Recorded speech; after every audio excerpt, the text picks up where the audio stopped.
ಇವತ್ತಿನ ರೆಸಿಪಿಯಲ್ಲಿ ಕ್ರಿಸ್ಪಿ ಮೂಂಗ್ ದಾಲ್ ಕಚೋರಿ ಹೇಗೆ ಮಾಡೋದು ಅಂತ ನೋಡೋಣ. ಇದನ್ನ ನೀವು ಸಂಜೆ ಟೀ ಅಥವಾ ಚಟ್ನಿ ಜೊತೆ ತಿನ್ಬೋದು ಮತ್ತು ಇದು 1 ಮಂತ್ವರೆಗೂ ಸ್ಟೋರಬಲ್ ಆಗಿರುತ್ತೆ. ಒಂದು ಬಾಣಲಿಗೆ 1 ಟೀ ಸ್ಪೂನ್ ಲವಂಗ, 1 ಟೇಬಲ್ ಸ್ಪೂನ್ ಜೀರಿಗೆ, ಅರ್ಧ ಟೇಬಲ್ ಸ್ಪೂನ್ ಮೆಣಸು, 2 ಟೇಬಲ್ ಸ್ಪೂನ್ ಸೋಂಪು ಮತ್ತು 1.5 ಟೇಬಲ್ ಸ್ಪೂನ್ ಧನಿಯಾ ಹಾಕಿ 2 ನಿಮಿಷ ಡ್ರೈ ರೋಸ್ಟ್ ಮಾಡಿ. ರೋಸ್ಟ್ ಮಾಡಿದಾದ್ಮೇಲೆ ಇದನ್ನ ತಣ್ಣಗೆ ಹಾಕಿಬಿಟ್ಬಿಟ್ಟು ಮಿಕ್ಸಿ ಜಾರ್ ಹಾಕಿ ಒಂದು ಕೋರ್ಸ್ ಪೌಡರ್ ಮಾಡಿ. ನಮ್ಮ ಸ್ಟಫಿಂಗ್ ಬೇಕಾಗಿರೋ ಮಸಾಲ ರೆಡಿಯಾಗಿದೆ. ಇದನ್ನ ಪಕ್ಕಕ್ಕೆ ಇಟ್ಬಿಟ್ಟು ಅದೇ ಮಿಕ್ಸಿ ಜಾರ್ಗೆ ಅರ್ಧ ಕಪ್ ಮಿಕ್ಸ್ಚರ್ ಹಾಕಿ ಇದನ್ನು ಬ್ಲೆಂಡ್ ಮಾಡಿ. ಈ ರೀತಿ ಫೈನ್ ಪೌಡರ್ ಮಾಡಿ ಪಕ್ಕಕ್ಕಿಡಿ. 1 ಕಪ್ ಹೆಸರು ಬೇಳೆನ ತೊಳೆದ್ಬಿಟ್ಟು 2 ರಿಂದ 3 ಅವರ್ ನೆನೆಸಿಟ್ಕೊಳ್ಳಿ. ಒಂದು ಬಾಣಲಿಗೆ 1 ಟೀ ಸ್ಪೂನ್ ಎಣ್ಣೆ ಹಾಕಿ ನಾವು ನೆನೆಸಿರೋಂಥ ಬೇಳೆ ಹಾಕಿ ಅರ್ಧ ಟೀ ಸ್ಪೂನ್ ಅರಿಶಿನ ಪುಡಿ ಮತ್ತು 1 ಟೀ ಸ್ಪೂನ್ ಉಪ್ಪು ಹಾಕಿ ಬೇಳೆಯಲ್ಲಿರೋ ನೀರೆಲ್ಲ ಹೋಗಿ ಬೇಳೆ ಡ್ರೈ ಆಗೋವರೆಗೂ ಫ್ರೈ ಮಾಡಿ.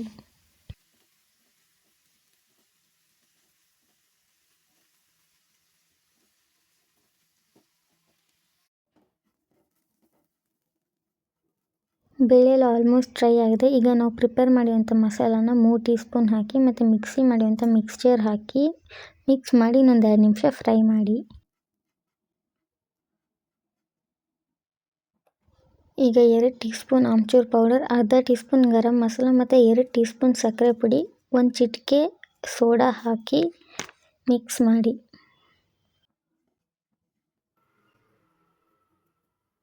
ಈಗ ನಮ್ಮ ಕಚೋರಿ ಸ್ಟಫಿಂಗ್ ರೆಡಿ ಆಗಿದೆ. ತಣ್ಣಗೆ ಹಾಕ್ಬಿಡಿ.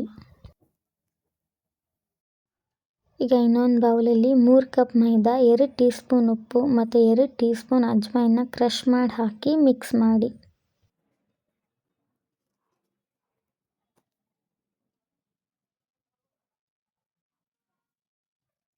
5 ಟೇಬಲ್ ಸ್ಪೂನ್ ಬಿಸಿ ತುಪ್ಪ ಹಾಕಿ ಮಿಕ್ಸ್ ಮಾಡಿ. ತುಪ್ಪ ಎಷ್ಟು ಬೇಯಿಸಿರ್ಬೇಕಂದ್ರೆ ನಾವು ಹಿಟ್ಟು ಮೇಲೆ ಹಾಕ್ತಿದ್ದಂಗೆ ಅದು ಬಬಲ್ ಆಗಬೇಕು. ಆವಾಗ ಮಾತ್ರ ನಮ್ಮ ಕಚೋರಿ ಕ್ರಿಸ್ಪಿಯಾಗಿ ಬರುತ್ತೆ. ತುಪ್ಪನ ಮಿಕ್ಸ್ ಮಾಡಾದ್ಮೇಲೆ ನಾವು ಕೈಯಲ್ಲಿ ಈ ಥರ ಹಿಟ್ಟು ಹಿಡ್ಕೊಂಡು ನೋಡಿದ್ರೆ ಅದು ಆ ಥರ ಶೇಪ್ ಬರಬೇಕು. ಇಲ್ಲಾಂದರೆ ಇನ್ನೊಂದು 2 ಟೀ ಸ್ಪೂನ್ ತುಪ್ಪ ಹಾಕಿ ಸ್ವಲ್ಪನೇ ನೀರು ಹಾಕ್ತಾ ಒಂದು ಸೆಮಿ ಸಾಫ್ಟ್ ಡೋನ ನೀಡ್ ಮಾಡಿ.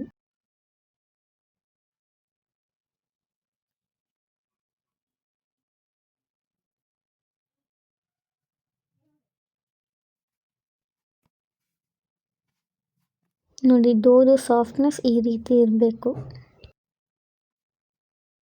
ಈಗ ಇದನ್ನ 15 ಮಿನಿಟ್ಸ್ ರೆಸ್ಟ್ ಮಾಡಿ.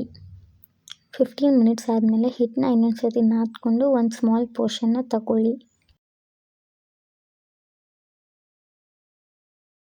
ಆ ಡೋನ ತಗೊಂಡು ಈ ಥರ ಉದ್ದಕ್ಕೆ ಶೇಪ್ ಮಾಡಿ ಅದನ್ನು ಡಿವೈಡ್ ಮಾಡಿ ಸ್ಮಾಲ್ ಕಚೋರಿ ಮಾಡೋಕ್ಕೆ. ನಿಮ್ಗೇನಾದರೂ ದೊಡ್ಡ ಕಚೋರಿ ಬೇಕಂದರೆ ನೀವು ಒಂದು ದೊಡ್ಡ ಪೋರ್ಷನ್ ಡೋನ ತಗೊಂಡು ರೋಲ್ ಮಾಡಿ ಸ್ಟಫ್ ಮಾಡ್ಬೋದು. ಈಗ 1 ಪೋರ್ಷನ್ ಡೋ ತಗೊಂಡು ಅದನ್ನ ಕೈಯಲ್ಲೇ ಈ ರೀತಿ ಫ್ಲ್ಯಾಟನ್ ಮಾಡಿ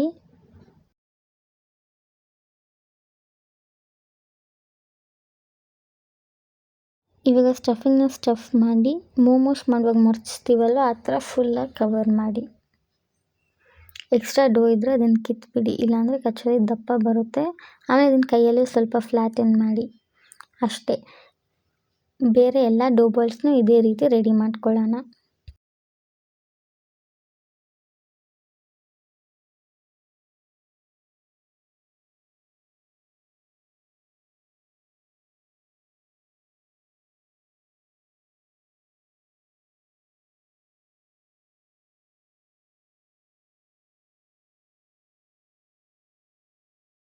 ಈಗ ಒಂದು ಬಾಣಲಿಲಿ ಎಣ್ಣೆ ಕಾಯಕ್ಕಿಡಿ. ಎಣ್ಣೆ ಜಾಸ್ತಿ ಬಿಸಿ ಇರಬಾರ್ದು, ಮೀಡಿಯಮ್ ಹಾಟ್ ಆಯಿಲ್ ಇದ್ದರೆ ಸಾಕು. ಇವಾಗ ನಮ್ಮ ಕಚೋರೀಸ್ನ ಡ್ರಾಪ್ ಮಾಡಿ. ಲೋ ಟು ಮೀಡಿಯಮ್ ಫ್ಲೇಮ್ನಲ್ಲಿ ಕಚೋರಿ ಬ್ರೌನ್ ಆಗೋವರೆಗೂ ಫ್ರೈ ಮಾಡಿ. ನೀವೇನಾದರೂ ಹೈ ಫ್ಲೇಮಲ್ಲಿ ಇಟ್ಟರೆ ಕಚೋರಿ ಹೊರಗಡೆಯಿಂದ ಬ್ರೌನ್ ಆಗಿರುತ್ತೆ, ಅದು ಒಳಗೆಯಿಂದ ಹಸಿಯಾಗಿರುತ್ತೆ ಮತ್ತು ಇದು ಕ್ರಿಸ್ಪಿಯಾಗಿ ಕೂಡ ಇರೋದಿಲ್ಲ. ಕಚೋರಿ ಬೇಯೋಕ್ಕೆ ಅರೌಂಡ್ 5 to 8 ಮಿನಿಟ್ಸ್ ತಗೊಳ್ಳುತ್ತೆ. ಕಚೋರಿ ಬೇಯ್ತಾ ಇರೋದನ್ನ ನಾನು ಫುಲ್ ವೀಡಿಯೋ ಅಪ್ಲೋಡ್ ಮಾಡಿದ್ದೀನಿ, ಎಲ್ಲೂ ಕಟ್ ಮಾಡ್ತೀರಾ, ಸೊ ದಟ್ ನಿಮ್ಗೊಂದು ಐಡಿಯಾ ಸಿಗುತ್ತೆ ಹೇಗಾಗುತ್ತೆ ಅಂತ. ಈ ಕಚೋರಿ ಬೆಂದಾಗ ಕಲರ್ ಚೇಂಜ್ ಆಗಿದೆ ಮತ್ತು ಅದ್ರ ಸುತ್ತ ಇರೋ ಬಬಲ್ಸ್ ಎಲ್ಲ ಕಮ್ಮಿ ಆಗಿದೆ. ಇವಾಗ ನಾವು ಕಚೋರಿನ ಎಣ್ಣೆಯಿಂದ ಹೊರಗಡೆ ತೆಗಿಯೋಣ. ಕೇಳಿಸ್ಕೊಂಡ್ರಲ್ವ ಕಚೋರಿ ಎಷ್ಟು ಕ್ರಿಸ್ಪಿ ಆಗಿದೆ ಅಂತ. ಕಚೋರಿ ಹಿಟ್ಟು ಪ್ರಿಪೇರ್ ಮಾಡಬೇಕಾದ್ರೆ ಸರಿಯಾಗಿ ತುಪ್ಪ ಹಾಕಿ ಮತ್ತು ಲೋ ಟು ಮೀಡಿಯಮ್ ಫ್ಲೇಮ್ನಲ್ಲಿ ಕಚೋರಿ ಫ್ರೈ ಮಾಡಿದ್ರೆ ಈ ರೀತಿ ಕ್ರಿಸ್ಪಿ ಕಚೋರೀಸ್ನ ನೀವು ಮಾಡ್ಬೋದು. Give this recipe a try and enjoy.